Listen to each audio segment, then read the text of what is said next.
Welcome back to మా YouTube channel అనంత జ్ఞాన. భద్రాచలం దక్షిణ భారతదేశంలోని తెలంగాణ రాష్ట్రంలో పావన గోదావరి తీరాన వెలిసిన పవిత్ర పుణ్యక్షేత్రం.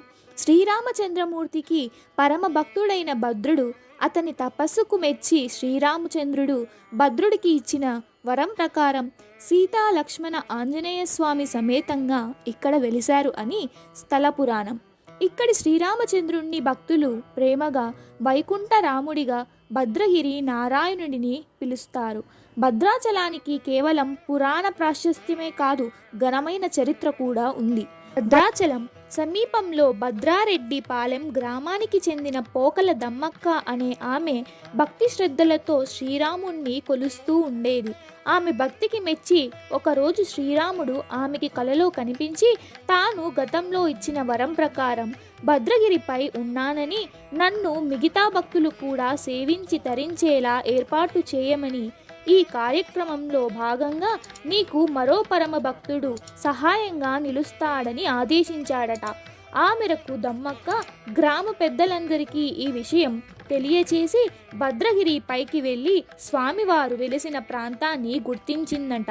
అక్కడ పందిరిని నిర్మించి పండ్లు నైవేద్యంగా సమర్పిస్తూ వచ్చేదట. ప్రతి సంవత్సరం సీతారాముల కళ్యాణం కూడా నిర్వహించేవారని స్థల పురాణం చెబుతుంది. అనంతరం రామదాసుగా ప్రసిద్ధి అయిన కంచర్ల గోపన్న భద్రాచలంలో శ్రీరాముడి గురించి తెలుసుకున్న ఆయన స్వామివారికి భక్తుడిగా మారుతాడు. భద్రాచల రాముడికో మంచి ఆలయం లేకపోవడాన్ని చూసి ఎంతో బాధపడుతాడు.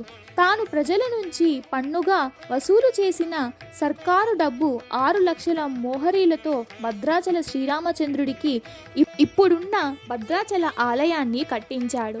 అంతేకాదు భద్రాచలానికి సుమారు 35 కిలోమీటర్ల దూరంలో ఉండే పర్ణశాలలో రామాయణ కాలంలో శ్రీరాముడు సీత లక్ష్మణుణ్ణి పర్ణశాల రామాయణ గాథకు సంబంధించిన కొన్ని ఘట్టాలు ఇక్కడ జరిగాయంటూ పురాణ గాథ. ఈ ఆలయంలో శ్రీ పంచరాత్ర ఆగమం ప్రకారం స్వామివారికి నిత్య పూజలు, ప్రత్యేక అర్చనలు, విశేష ఉత్సవాలను నిర్వహిస్తారు.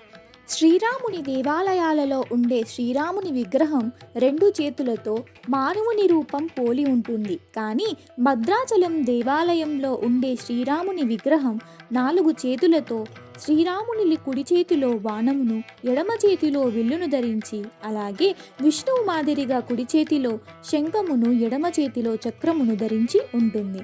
భద్రుని కోరిక మేరకు వైకుంఠం నుండి విచ్చేసిన విష్ణుమూర్తి 4 భుజములతో దర్శనమివ్వటం వల్ల వైకుంఠరామునిగా పిలువబడుతున్నాడు. ఇతర దేవాలయములో సీతాదేవి రాముని ప్రక్కన నిలుచుని ఉంటుంది. కానీ ఈ దేవాలయంలో స్వామి ఎడమ తొడపై ఆసీనవతి అయి ఉంటుంది. మిగిలిన దేవాలయాలలో ఇరువరకు 2 పీఠాలు ఉంటాయి. ఇక్కడ ఒకే పీఠం ఉంటుంది. అన్ని దేవాలయాలలో లక్ష్మణుడు రామునికి కుడివైపున ఉంటాడు, కానీ ఇక్కడ మాత్రం ఎడమ వైపున ఉంటాడు. గోదావరి నది ఒడ్డున ప్రకృతి అందాలతో భద్రాచల గిరిపై ఉన్న భద్రాచలం ఆలయంలో శ్రీరామునిని దర్శించడం పూర్వజన్మ సుకృతం. ఈ ఆలయాన్ని మీరు కూడా తప్పకుండా సందర్శించండి, రాముని కృపను పొందండి.